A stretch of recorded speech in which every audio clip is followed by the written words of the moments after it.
എല്ലാവർക്കും നമസ്കാരം. CNW24/7 എന്ന യൂട്യൂബ് ചാനലിലേക്ക് വീണ്ടും നിങ്ങൾ എല്ലാവരെയും സ്വാഗതം ചെയ്യുന്നു. നമ്മൾ മാനേജ്മെന്റ് സബ്ജക്റ്റാണ് ഡിസ്കസ് ചെയ്യുന്നതെന്ന് അറിയാം. മൂന്നാമത്തെ ചാപ്റ്റർ ക്യാപിറ്റൽ ബഡ്ജറ്റിംഗ് അല്ലെങ്കിൽ ലോങ് റൺ ഇൻവെസ്റ്റ്മെന്റ് ഡിസിഷൻ. കഴിഞ്ഞ 2 ക്ലാസ്സിലായി നമ്മൾ ക്യാപിറ്റൽ ബഡ്ജറ്റിംഗ് എന്താണ്, ഇമ്പോർട്ടൻസ് ഓഫ് ക്യാപിറ്റൽ ബഡ്ജറ്റിംഗ് എന്തൊക്കെയാണ് നമ്മൾ പഠിച്ചു കഴിഞ്ഞു. ദെൻ ലാസ്റ്റ് ക്ലാസ്സിൽ നമ്മൾ ഡിസ്കസ് ചെയ്തത് വാട്ട് ആർ ദ സ്റ്റെപ്സ് അല്ലെങ്കിൽ പ്രോസസ് ഓഫ് ക്യാപിറ്റൽ ബഡ്ജറ്റിംഗ് പഠിച്ചു. അവിടെ ലാസ്റ്റ് ഞാൻ സൂചിപ്പിച്ചിരുന്നു the techniques of capital budgeting. ഒരു ബിസിനസ് സ്ഥാപനം പ്രോജക്ട് അക്സെപ്റ്റ് ചെയ്യണോ റിജക്ട് ചെയ്യണമോ എന്ന് തീരുമാനിക്കുന്നത് ഈ പറഞ്ഞ ടെക്നിക്സ് ഉപയോഗിച്ചാണ്. ഞാൻ അവിടെ 2 തരം ടെക്നിക്സിനെ കുറിച്ച് പറഞ്ഞിട്ടുണ്ടായിരുന്നു, സൂചിപ്പിച്ചിട്ടുണ്ടായിരുന്നു.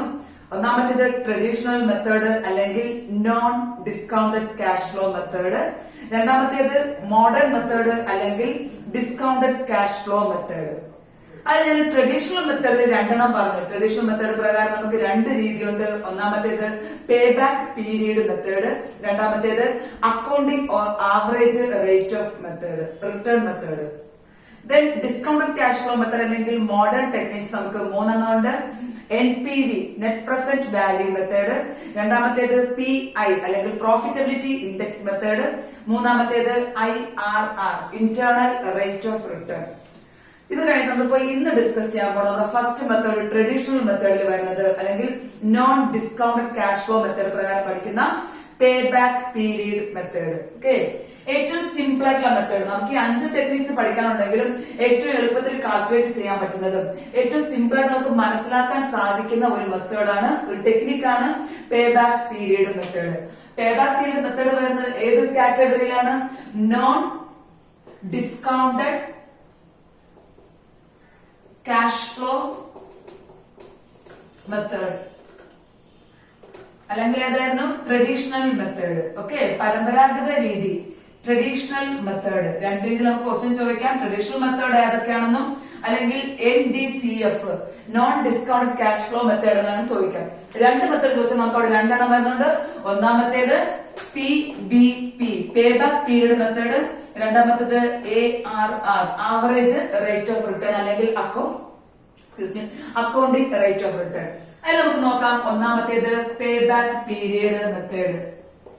പേ ബാക്ക് പീരീഡ് മെത്തേഡ് എന്താണ് pay back period method?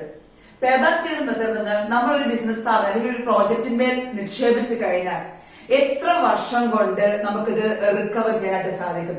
The number of years required to recover. നമ്മള് ഇൻവെസ്റ്റ് ചെയ്ത തുക, നമ്മള് ഇനിഷ്യലായിട്ട് ഇൻവെസ്റ്റ് ചെയ്ത ക്യാഷ് ഔട്ട്ലേ എത്ര വർഷം കൊണ്ട് നമുക്കത് തിരിച്ചെടുക്കാനായിട്ട് സാധിക്കും, എത്ര നമുക്ക് പിടിച്ചെടുക്കാനായിട്ട് സാധിക്കും? ആ വർഷത്തിന്, ആ കാലയളവിനെ കണക്കാക്കാൻ ഉപയോഗിക്കുന്ന മെത്തേഡാണ് pay back period method. The number of years required to recover the initial cash outlay in the project. നമ്മുടെ ഒരു ബിസിനസ് സ്ഥാപനത്തിൽ നിക്ഷേപിച്ച തുക അല്ലെങ്കിൽ ഒരു ബിസിനസ് പ്രോജക്റ്റിന്മേൽ, ഒരു മെഷീനറിമേൽ എന്താണെങ്കിലും അതിലേക്ക് നിക്ഷേപിച്ച തുക എത്ര വർഷം കൊണ്ട് നമുക്ക് എത്ര വർഷം വേണ്ടി വരും അതൊന്ന് റിക്കവർ ചെയ്തെടുക്കാൻ? ആ കാലയളവിനെ കണക്കാക്കുന്ന രീതിയാണ് പേ ബാക്ക് പീരീഡ് എന്ന് പറയുന്നത്. പേ ബാക്ക് പീരീഡ് നമുക്ക് 2 രീതിയിൽ കണക്കാക്കാറുണ്ട്. ഒന്നാമത്തേത് ആനുവൽ ക്യാഷ് ഇൻഫ്ലോ. ഞാൻ ക്യാഷ് ഇൻഫ്ലോ ക്യാഷ് ഔട്ട്ഫ്ലോ കഴിഞ്ഞ ക്ലാസ്സിൽ പറഞ്ഞു. ക്യാഷ് ഇൻഫ്ലോ മീൻസ് ഒരു ബിസിനസ് പ്രോജക്റ്റിൽ നിന്ന് തിരികെ കിട്ടുന്ന ഏർണിങ്സ് അല്ലെങ്കിൽ ബെനിഫിറ്റ്, റിട്ടേൺ എന്ന് പറഞ്ഞ പേരാണ് ക്യാഷ് ഇൻഫ്ലോ. അപ്പൊ നമ്മുടെ ആനുവൽ ക്യാഷ് ഇൻഫ്ലോ, നമ്മുടെ പ്രോജക്റ്റിൽ നിന്ന് നമുക്ക് വർഷം നമുക്ക് ലഭിക്കുന്ന ക്യാഷ് ഇൻഫ്ലോ എത്രയാണ്? അത് യൂണിഫോം ആണെങ്കിൽ, എല്ലാ വർഷവും ഈക്വൽ ആണെങ്കിൽ, സെയിം ആണെങ്കിൽ, ഫിക്സഡ് ആണെങ്കിൽ ആ മെത്തേഡ് നമ്മൾ പറഞ്ഞത് ഒന്നാമത്തെ മെത്തേഡ്. എ മെത്തേഡ് ഏതാണ്? Annual cash inflow is fixed. Cash inflow is fixed അല്ലെങ്കിൽ ഈക്വൽ ആണെങ്കിൽ, ഓക്കെ, എല്ലാ വർഷവും തുല്യമായ ഒരു ക്യാഷ് ഇൻഫ്ലോ ആണ് നമുക്ക് കിട്ടുന്നതെങ്കിൽ, ഈക്വൽ ആയിട്ടുള്ള ക്യാഷ് ഇൻഫ്ലോ ആണ് നമുക്ക് കിട്ടുന്നതെങ്കിൽ നമ്മൾ പേ ബാക്ക് പീരീഡ് മെത്തേഡ് കണക്കാക്കുന്ന രീതി, പേ ബാക്ക് പീരീഡ് കണക്കാക്കുന്നത് is equal to original or initial cash investment, original or initial investment divided by annual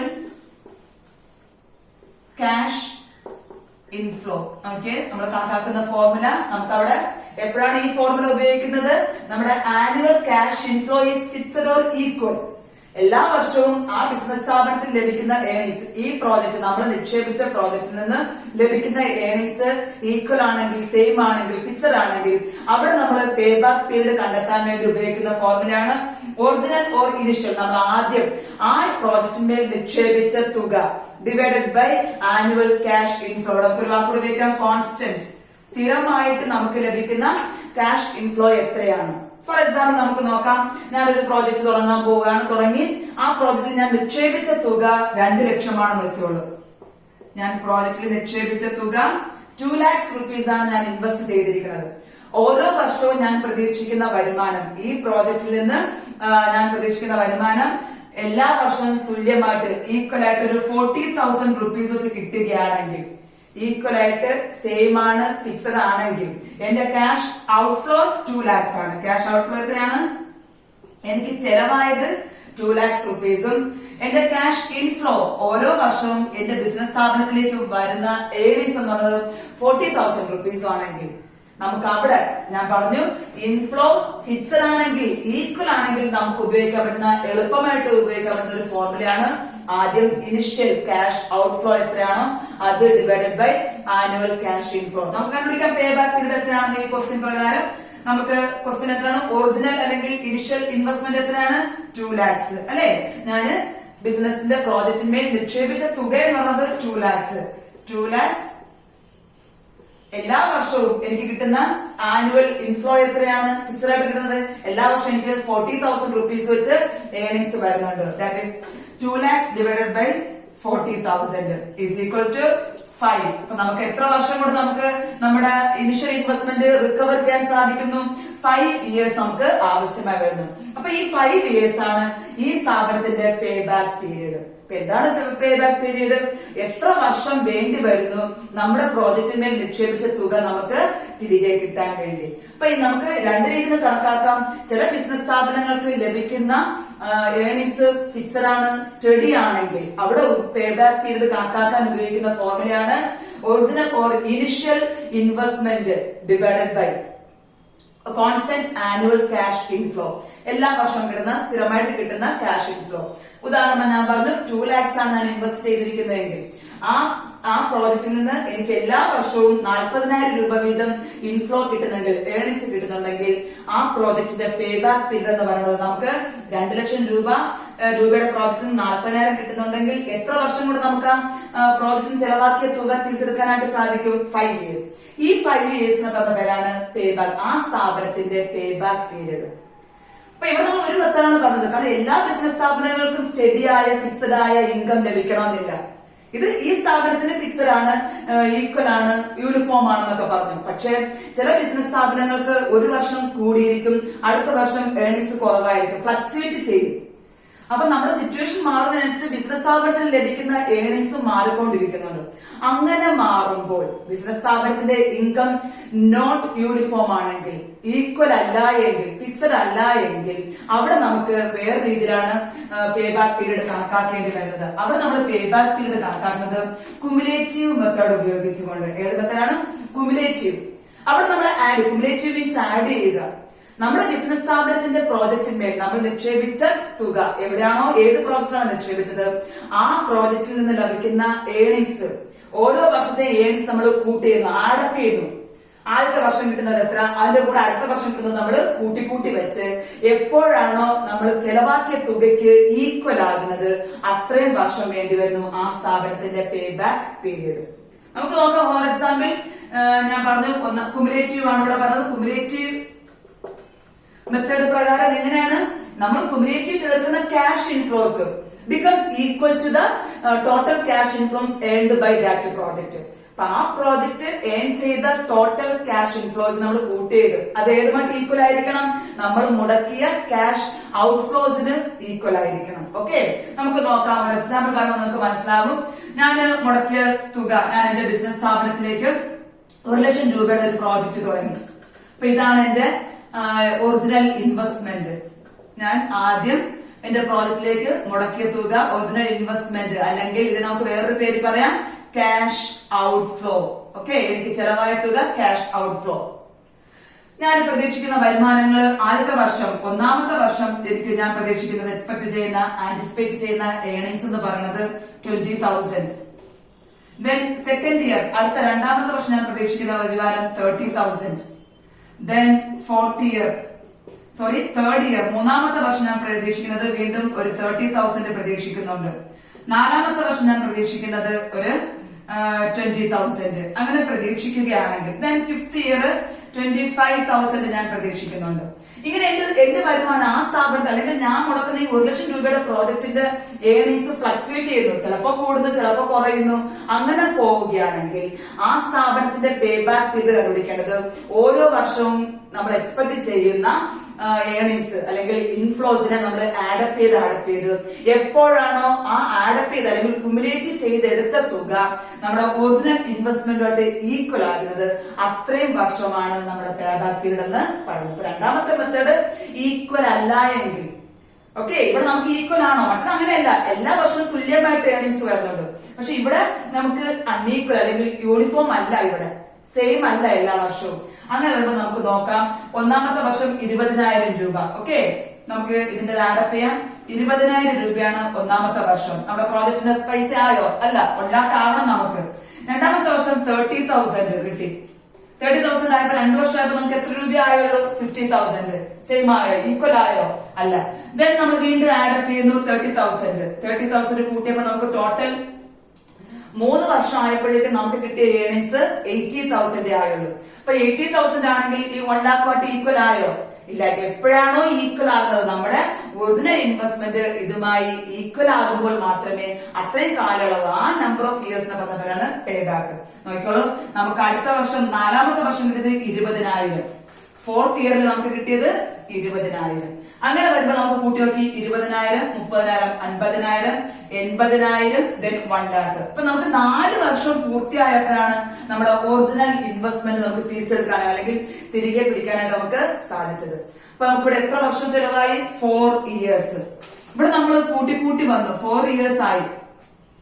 ഈ 4 yearsന് പറഞ്ഞ പേരാണ് ആ സ്ഥാപനത്തിന്റെ പേ ബാക്ക് പീരീഡ് അല്ലെങ്കിൽ ആ പ്രോജക്റ്റിന്റെ പേ ബാക്ക് പീരീഡ് എന്ന് പറയുന്നത്. നോക്കിക്കോളൂ, ഇപ്പൊ 2 മെത്തേഡ് പറഞ്ഞു. ഒന്നാമത്തേത് ആനുവൽ ക്യാഷ് ഇൻഫ്ലോ കോൺസ്റ്റന്റ് ആണ്, യൂണിഫോം ആണെങ്കിൽ നമുക്ക് അവിടെ പേ ബാക്ക് പീരീഡ് കണ്ടുപിടിക്കേണ്ട ഫോർമുല എന്തായിരുന്നു? First formula pay back period is equal to original investment divided by annual cash inflow.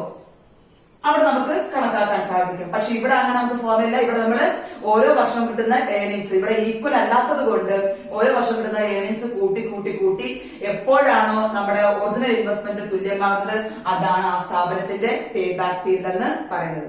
അപ്പൊ പേ ബാക്ക് പീരീഡ് എന്ന് വെച്ചാൽ number of years required to recover our capital അല്ലെങ്കിൽ business പ്രോജക്റ്റിന്മേൽ നിക്ഷേപിച്ച തുക നമുക്ക് എത്ര വർഷം എടുക്കുന്നു നമുക്കത് റിക്കവർ ചെയ്ത് കിട്ടാൻ വേണ്ടി.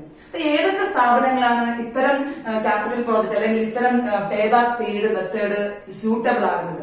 പ്രധാനമായിട്ടും ലിക്വിഡിറ്റി ക്രൈസിസ് ഉള്ള പ്രോജക്റ്റ്, പണമാക്കി മാറ്റാനുള്ള അവരുടെ അവസ്ഥ കുറവാണെങ്കിൽ, അവർക്കത് പണം കിട്ടുന്നില്ല, അത്തരം ബിസിനസ് സ്ഥാപനങ്ങൾക്ക് പ്രയോജനപ്പെടുത്താവുന്ന ഒരു മെത്തേഡാണ് പേ ബാക്ക് പീരീഡ് മെത്തേഡ്. കാരണം എളുപ്പത്തിൽ അവർക്ക് അവരുടെ പ്രോജക്റ്റിന്മേൽ നിക്ഷേപിച്ച തുക റിക്കവർ ചെയ്യാൻ, പണമാക്കി മാറ്റാനായിട്ട് സാധിക്കുന്നുണ്ട്. അപ്പോൾ ലിക്വിഡിറ്റി ക്രൈസിസ് ഉള്ള ബിസിനസ് സ്ഥാപനങ്ങൾക്ക് പേ ബാക്ക് പീരീഡ് സൂട്ടബിൾ ആണ്. ഏതൊരു ബിസിനസ് സ്ഥാപനങ്ങൾക്കാണ്? ഒന്നാമത്തേത് ലിക്വിഡിറ്റി ക്രൈസിസ്, പണമാക്കി മാറ്റാൻ കഷ്ടപ്പെടുന്ന ബിസിനസ് സ്ഥാപനങ്ങൾക്ക് ഈ മെത്തേഡ് സ്യൂട്ടബിൾ ആണ്. കാരണം അവർക്ക് അവർ ക്യാപിറ്റൽ പ്രോജക്റ്റ് അല്ലെങ്കിൽ ബിസിനസ് പ്രോജക്റ്റിന്മേൽ നിക്ഷേപിച്ച തുക എളുപ്പത്തിൽ അവർക്ക് എന്തായി മാറ്റാൻ പറ്റി, പണമാക്കി മാറ്റാൻ സാധിച്ചു. അപ്പൊ അവിടെ നമുക്ക് പേ ബാക്ക് പീരീഡ് മെത്തേഡ് ഉപയോഗിക്കാം. ദെൻ രണ്ടാമത്തെ മെത്തേഡ് എന്നത് ഷോർട്ട് ടേം ഏർണിങ്സ് പ്രതീക്ഷിക്കുന്ന ബിസിനസ് സ്ഥാപനം, എളുപ്പത്തിൽ അവർക്ക് കുറച്ചു കാലം കൊണ്ട് അവർക്ക് നിക്ഷേപിച്ച തുക എന്ത് ചെയ്യണം, തിരികെ കിട്ടണം.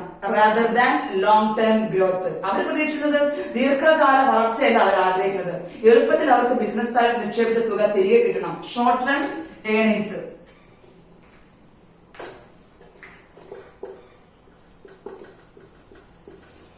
ഷോർട്ട് ടേം ഏർണിങ്സ് ഇഷ്ടപ്പെടുന്ന ബിസിനസ് സ്ഥാപനങ്ങൾ, അത്തരം ബിസിനസ് സ്ഥാപനങ്ങൾക്ക് ലോങ് ടേം ഗ്രോത്തിനേക്കാൾ ഏറെ ഷോർട്ട് ടേം ഏർണിങ്സിനാണ് കൂടുതൽ മുൻതൂക്കം കൊടുക്കുന്ന ബിസിനസ് സ്ഥാപനങ്ങൾക്ക് പറ്റിയ ഒരു മെത്തേഡാണ് pay back period method. Okay, ഒന്നാമത്തത് ലിക്വിഡിറ്റി ക്രൈസിസ് ഉള്ള ബിസിനസ് സ്ഥാപനങ്ങൾക്ക് പറ്റിയതാണ്, എളുപ്പത്തിൽ അവർക്ക് പണമാക്കി മാറ്റാൻ സാധിക്കുന്നു.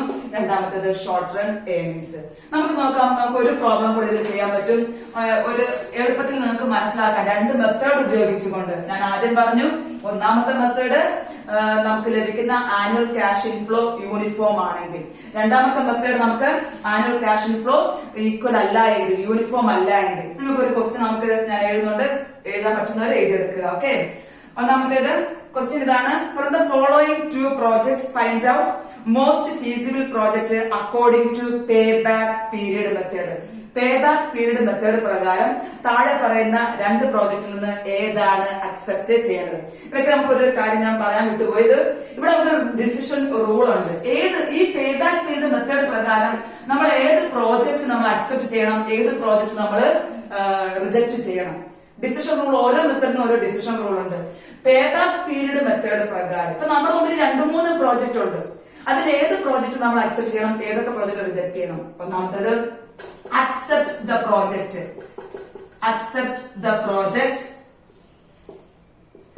when the PBP is less than the maximum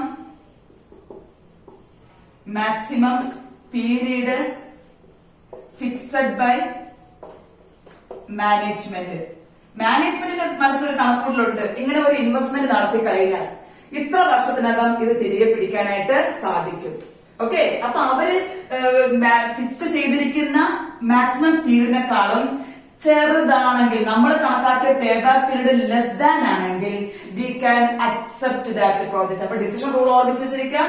PBP ചെറുതാണെങ്കിൽ, ഏറ്റവും എളുപ്പത്തിൽ കുറഞ്ഞ കാലയളവ് കൊണ്ട് നമുക്ക് നമ്മൾ ഇൻവെസ്റ്റ് ചെയ്ത തുക റിക്കവർ ചെയ്യാൻ സാധിക്കുന്നുണ്ടെങ്കിൽ നമുക്ക് എന്ത് ചെയ്യാൻ പറ്റും? ആ പ്രോജക്റ്റ് അക്സെപ്റ്റ് ചെയ്യുക. അതർവൈസ്, അല്ലെങ്കിൽ എന്ത് ചെയ്യണം? Reject the project. നമ്മൾ ആ പ്രോജക്റ്റിന് എന്ത് ചെയ്യുക? നിരസിക്കുക. Reject the project when. എപ്പോഴാണ് റിജക്ട് ചെയ്യേണ്ടത്? When PBP is greater than, നമ്മൾ ഉദ്ദേശിച്ച കാലയളവിനേക്കാളും കൂടുതലാണെങ്കിൽ, greater than the maximum period fixed by management. Management തീരുമാനിച്ചു വെച്ചിരിക്കുന്ന കാലയളവിനെക്കാളും നമ്മൾ കണക്കാക്കിയ PBP വലുതാണെങ്കിൽ, കൂടുതലാണെങ്കിൽ നമ്മൾ എന്ത് ചെയ്യണം? ആ പ്രോജക്റ്റ് അക്സെപ്റ്റ് ചെയ്യാൻ പാടില്ല, റിജക്ട് ചെയ്യണം. അപ്പൊ ഈ ഡിസിഷൻ റൂൾ മനസ്സിലാക്കുക. നമ്മുടെ മുമ്പിൽ ഇപ്പൊ 3 പ്രോജക്റ്റ് വന്നു. അപ്പൊ നമ്മൾ കണക്കാക്കുന്നത്, നമ്മൾ ഒരു പ്രോജക്റ്റിന്റെ പണം നിക്ഷേപിച്ചു കഴിഞ്ഞാൽ 5 വർഷം കൊണ്ട് നമുക്ക് ആ പ്രോജക്റ്റിന്റെ പണം തിരികെ പിടിക്കണം. അപ്പൊ നമ്മുടെ മുമ്പിൽ A എന്ന പ്രോജക്റ്റും B എന്ന പ്രോജക്റ്റും വന്നിട്ടുണ്ട്. A എന്ന പ്രോജക്റ്റ് നമുക്ക് 4 വർഷം കൊണ്ട് നമുക്ക് റിക്കവർ ചെയ്യാൻ സാധിക്കുന്നുണ്ടെങ്കിൽ, ഇൻവെസ്റ്റ് ചെയ്ത തുക നമുക്ക് തിരികെ കിട്ടുന്നുണ്ടെങ്കിൽ, ദെൻ B എന്ന പ്രോജക്റ്റ് 6 വർഷമാണ് എടുക്കുന്നതെങ്കിൽ നമ്മൾ ഇതിൽ ഏത് പ്രോജക്റ്റ് അക്സെപ്റ്റ് ചെയ്യും? A എന്ന പ്രോജക്റ്റ്. കാരണം നമ്മൾ തീരുമാനിച്ചു വെച്ചിരിക്കുന്ന 5 വർഷത്തിനേക്കാളും കുറവാണ് 4 വർഷം. ഞാൻ പറഞ്ഞു, accept the project when the PBP is less than. നമ്മൾ നിശ്ചയിച്ചു വെച്ചിരിക്കുന്ന PBP ചെറുതാണ് ഏതിനേക്കാളും? നമ്മൾ നിശ്ചയിച്ചു വെച്ചിരിക്കുന്ന പീരീഡിനെക്കാളും. ഓക്കെ, അപ്പൊ ഇവിടെ നമ്മൾ നിശ്ചയിച്ചിരിക്കുന്നത് 5 വർഷമാണ്. പക്ഷെ യഥാർത്ഥത്തിൽ A എന്ന പ്രോജക്റ്റ് നമ്മൾ ഇൻവെസ്റ്റ് ചെയ്താൽ അവിടെ നമുക്ക് 4 വർഷം കൊണ്ട് നമ്മുടെ ക്യാപിറ്റൽ ഇൻവെസ്റ്റ്മെന്റ് തിരികെ റിക്കവർ ചെയ്യാനായിട്ട് സാധിക്കും. പക്ഷെ B എന്ന പ്രോജക്റ്റിൽ നമ്മൾ പണം ഇൻവെസ്റ്റ് ചെയ്യുകയാണെങ്കിൽ അതിന്റെ PBP എന്ന് പറഞ്ഞാൽ 6 years ആണ്. അത് greater than, okay, that is greater than the maximum period fixed by the management. അപ്പൊ മാനേജ്മെന്റ് ഫിക്സ് ചെയ്തിരിക്കുന്ന 5 വർഷത്തിനേക്കാളും വലുതാണ് B എന്ന പ്രോജക്റ്റ്. നമ്മൾ എന്ത് ചെയ്യുന്നു? B എന്ന പ്രോജക്റ്റിനെ റിജക്ട് ചെയ്യുകയും A എന്ന പ്രോജക്റ്റ് നമ്മൾ അക്സെപ്റ്റ് ചെയ്യുകയും ചെയ്യുന്നു. അപ്പൊ ഈ ഡിസിഷൻ റൂൾ ഓർമ്മിക്കുക. PBP ആണെങ്കിൽ ഏത് പ്രോജക്റ്റ് നമ്മൾ അക്സെപ്റ്റ് ചെയ്യും? Less than the project which has higher than the less than the maximum period fixed by the management. Management fix ചെയ്ത് വെച്ചിരിക്കുന്ന കാലയളവിനേക്കാൾ ചെറുതാണെങ്കിൽ നമുക്ക് ആ പ്രോജക്റ്റിനെ അക്സെപ്റ്റ് ചെയ്യാനായിട്ട് സാധിക്കും. അഥവാ ഗ്രേറ്റർ ആണെങ്കിൽ, വലുതാണെങ്കിൽ നമ്മൾ എന്ത് ചെയ്തിരിക്കണം? ആ പ്രോജക്റ്റിനെ റിജക്ട് ചെയ്യുക. ഞാൻ പറഞ്ഞൊരു ക്വസ്റ്റ്യൻ നമുക്ക് എഴുതാം. എങ്ങനെ? ഈ ഡിസിഷൻ റൂൾ അനുസരിച്ച് നമ്മുടെ മുമ്പിൽ 2 പ്രോജക്റ്റ് വരുന്നുണ്ട്. ഏതൊക്കെയാണ് 2 പ്രോജക്റ്റ്? നമുക്ക് ക്വസ്റ്റ്യൻ കൃത്യമായിട്ട് എഴുതാൻ പറ്റുന്നവര് എഴുതിയെടുക്കുക കേട്ടോ. ഒന്നാമത്തേത് പേ ബാക്ക് പീരീഡ് അനുസരിച്ച് പ്രോജക്റ്റ് എയും പ്രോജക്റ്റ് ബിയും. Project A, project B. അതിന്റെ ഓരോന്നിന്റെയും initial investment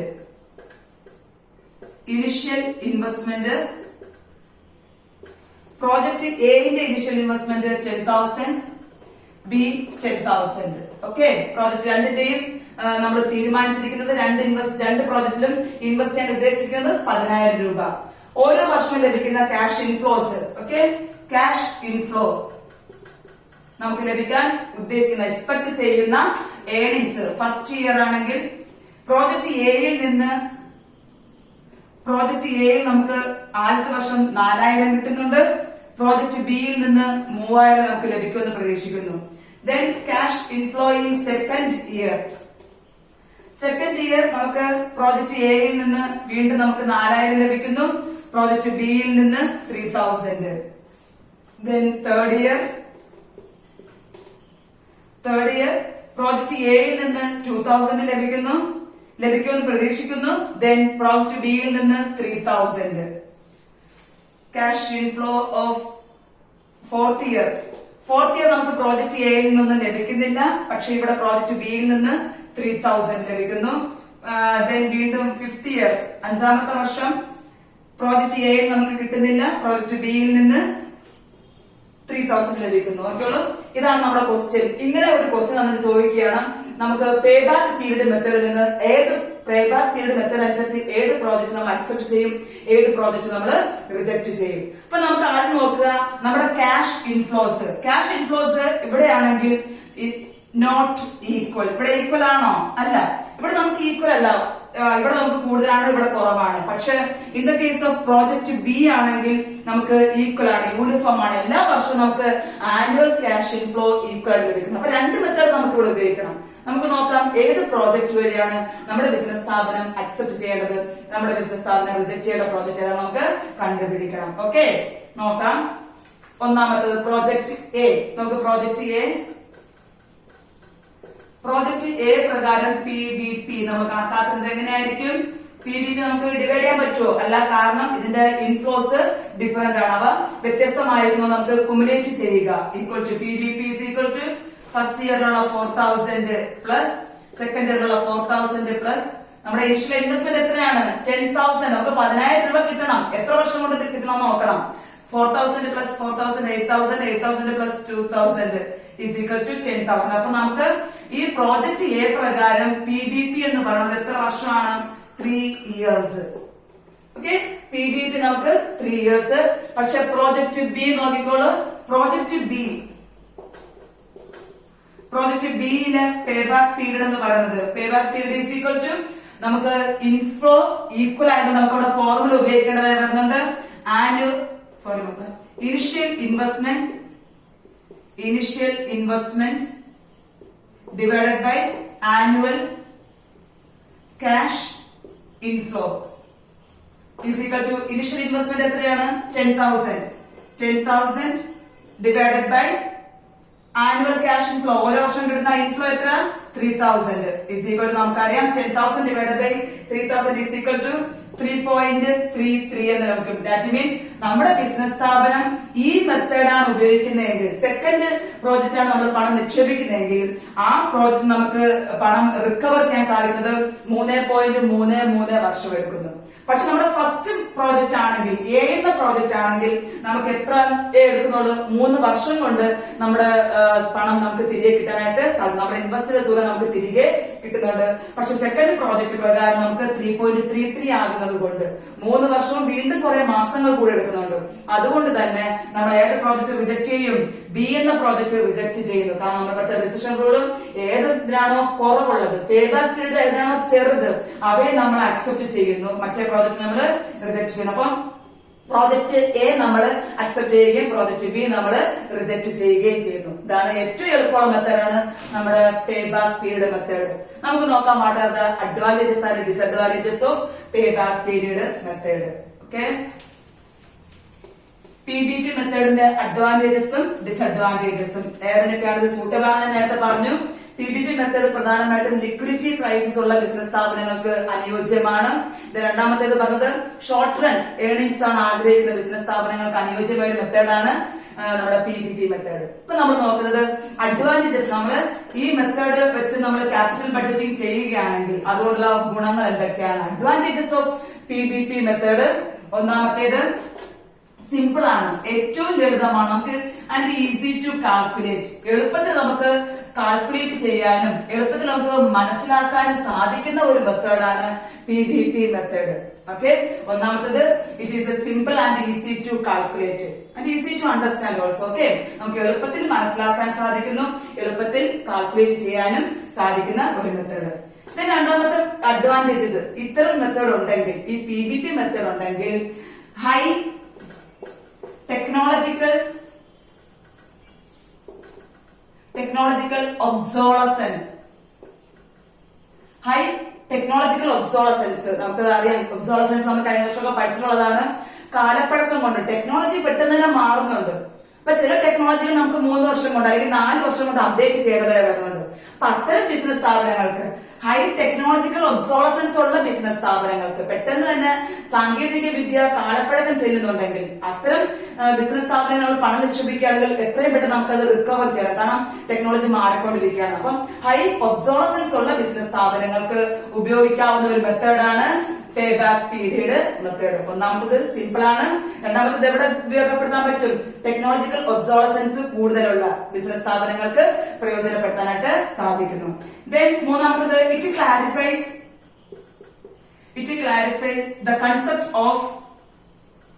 the concept of profit or surplus.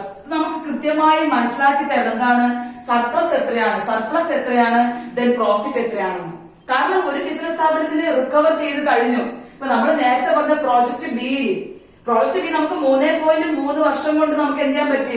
നമ്മൾ ചിലവാക്കിയ തുക തിരിച്ചെടുക്കാൻ സാധിച്ചു. ബാക്കി വീണ്ടും കുറെ ഇൻഫ്ലോസ് ഉണ്ട്, വീണ്ടും നമുക്ക് ആ പ്രോജക്റ്റിൽ നിന്ന് ഏർണിങ്സ് വരുന്നുണ്ട്. അത് അത്ര എന്തായിരിക്കും? നമ്മുടെ ബിസിനസ് സ്ഥാപനത്തിന്റെ ലാഭം. കാരണം നമ്മൾ ചിലവാക്കിയ മുതൽ മുടക്ക് നമുക്ക് റിക്കവർ ചെയ്യാൻ സാധിച്ചു. ബാക്കിയുള്ളത് അത്രയും ബിസിനസ് സ്ഥാപനത്തിന്റെ ലാഭം. അപ്പൊ ഈ മെത്തേഡ് പ്രകാരം കൃത്യമായി അത് ക്ലാരിഫൈ ചെയ്ത് പറയുന്നുണ്ട്. The concept of profit or surplus. മുതൽ മുടക്ക് കഴിഞ്ഞാൽ ബാക്കി വരുന്ന എല്ലാ ഏർണിങ്സും ആ ബിസിനസ് സ്ഥാപനത്തിന്റെ ലാഭമായിരിക്കും. ഇതൊക്കെയാണ് പ്രധാനമായിട്ടും ഒരു PBP മെത്തേഡ് ഉപയോഗിക്കുമ്പോൾ ഉണ്ടാകുന്ന അഡ്വാൻറ്റേജസ്. ഇതുപോലെ നമുക്ക് ഡിസഡ്വാൻറ്റേജസ് ഉണ്ട്.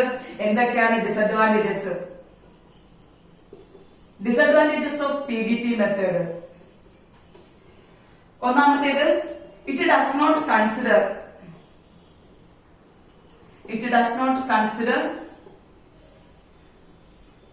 the post PBP inflows. നമ്മൾ എന്തേ കണക്കാക്കുന്നുള്ളൂ? എത്ര രൂപ ചെലവാക്കിയ തുക എപ്പോ പിടിച്ചെടുക്കാൻ പറ്റും, അതുവരെ നമ്മൾ നോക്കുന്നുള്ളൂ PBP. അതിനുശേഷം കിട്ടുന്ന ഇൻഫ്ലോസ് നമ്മൾ ഇവിടെ കണക്കാക്കാൻ ഉപയോഗിക്കുന്നുണ്ടോ? ഇല്ല. നമ്മൾ ഇൻഫ്ലോസ് എടുക്കുന്നത് എപ്പോഴും ബിസിനസ് സ്ഥാപനം പ്രോജക്റ്റിന്മേൽ നിക്ഷേപിച്ച തുക അത് നമ്മൾ റിക്കവർ ചെയ്യുന്നു. അതുവരെയുള്ള ഇൻഫ്ലോസിനെ മാത്രമേ നമ്മൾ കൺസിഡർ ചെയ്യുന്നുള്ളൂ.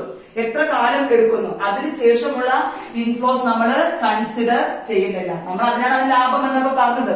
എങ്കിൽ പോലും PBP മെത്തേഡ് പ്രകാരം നമ്മൾ ആ പ്രോജക്റ്റിൽ നിന്ന് ലഭിക്കുന്ന മൊത്തം ഇൻഫ്ലോസിനെ നമ്മൾ കണക്കാക്കാനായിട്ട് ഉപയോഗപ്പെടുത്തുന്നില്ല. It does not consider the post means pay back പീരീഡിന് ശേഷം ലഭിക്കുന്ന ഇൻഫ്ലോസ് നമ്മൾ കൺസിഡർ ചെയ്യുന്നില്ല. രണ്ടാമത്തെ ഡ്രോബാക്ക് എന്ന് പറയുന്നത് അല്ലെങ്കിൽ രണ്ടാമത്തെ ഡിസഡ്വാൻറ്റേജ് പറയുന്നത് it does not consider the time value of money. നമ്മൾ ഡീറ്റെയിൽ ആയിട്ട് ഡിസ്കസ് ചെയ്യുന്ന ഒരു വാക്കാണ് time value of money.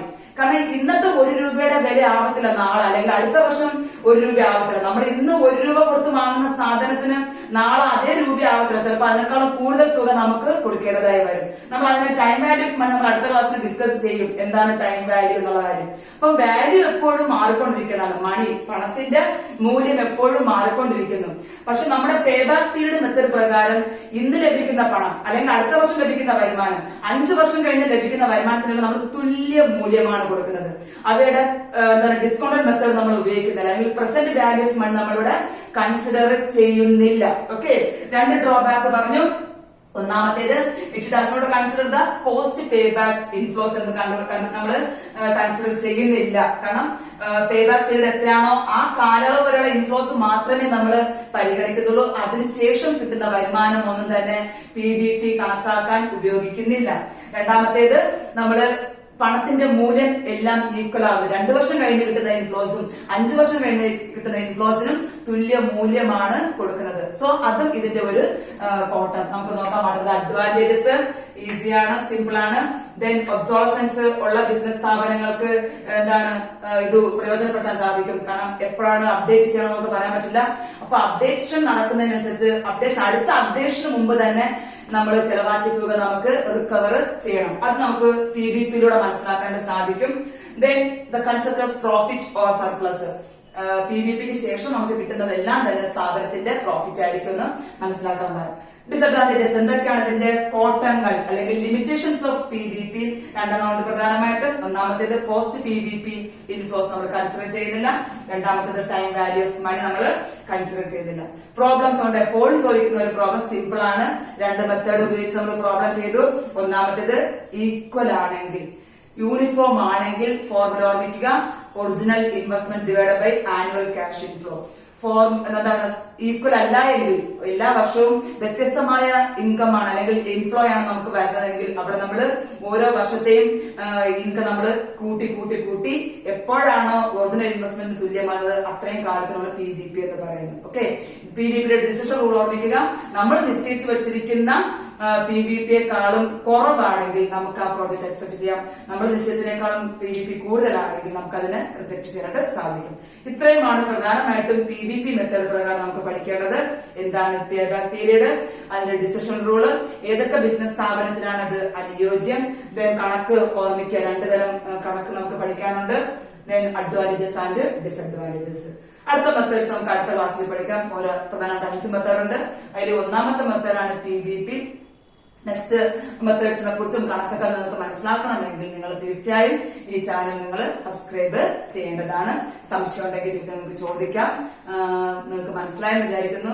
Subscribe ചെയ്യുക മാത്രമല്ല ബെൽ ഐക്കൺ എനേബിൾ ചെയ്യുക. Thank you.